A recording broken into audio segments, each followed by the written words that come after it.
Hong Kong, Monday, October 23, 2023.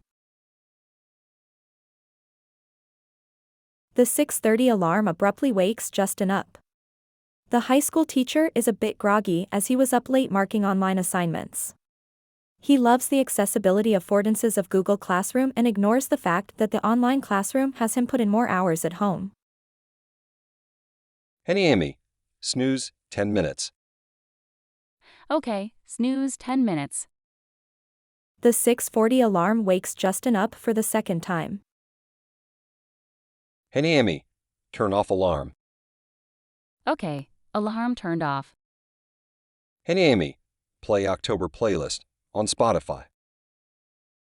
Okay, playing October playlist on Spotify.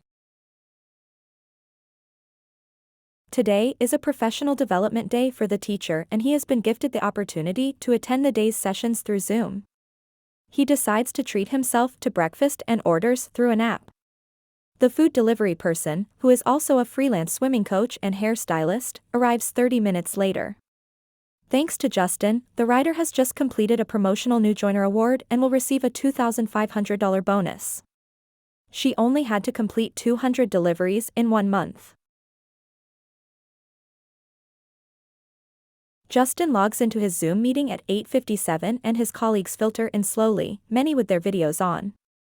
Justin decides to have his video on initially to demonstrate that he is a good employee as well as a team player. The meeting starts and Justin is reminded by the project leader that the purpose of the morning sessions is to continue to fill out the required documentation for the upcoming school accreditations. Justin would not be taking part in any professional development today. Instead, staff members' time will be sourced out digitally for the benefit of the school. Thanks, everyone. Good work on those documents. It looks like we will be meeting again in a month's time to complete a peer review, as we will look at Team B's documents and Team D will look at ours.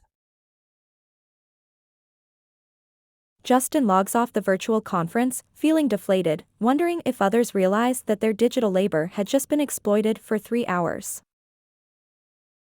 Henny Amy, please schedule a meeting with Tim and Eric for 2 p.m. Tuesday.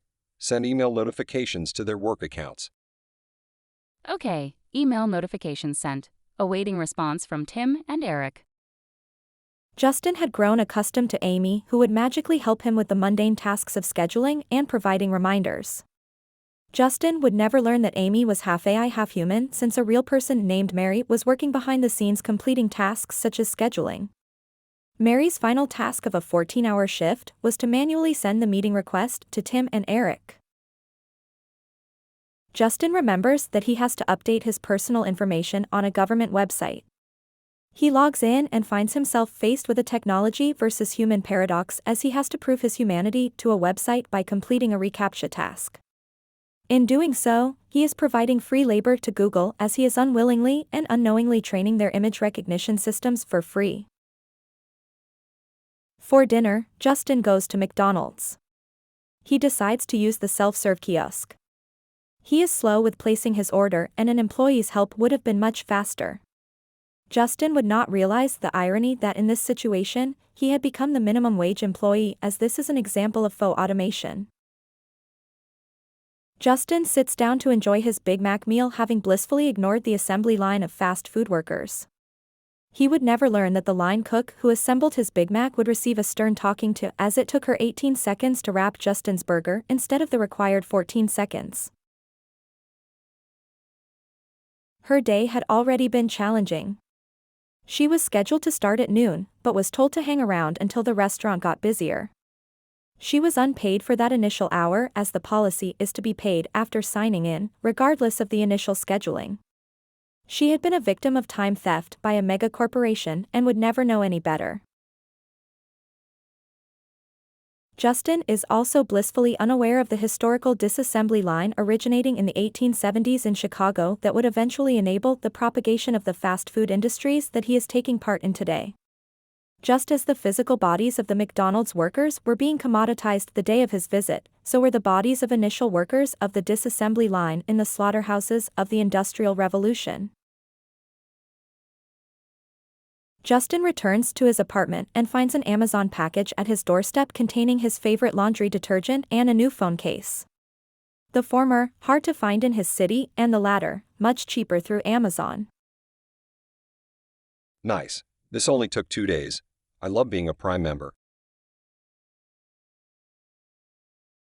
Before going to bed, Justin reads an article written about Abdi Muse, an advocate for the working conditions of East African populations living in Minnesota. He learns about the inhumane treatment of Amazon workers in the USA and how Muse is working to bring attention to high stress and both physical and mental health issues that the warehouse workers are faced with. Justin goes to bed, thankful that he is not at all part of the harsh digital labor system that he read about with the Amazon employees. Good night, Amy.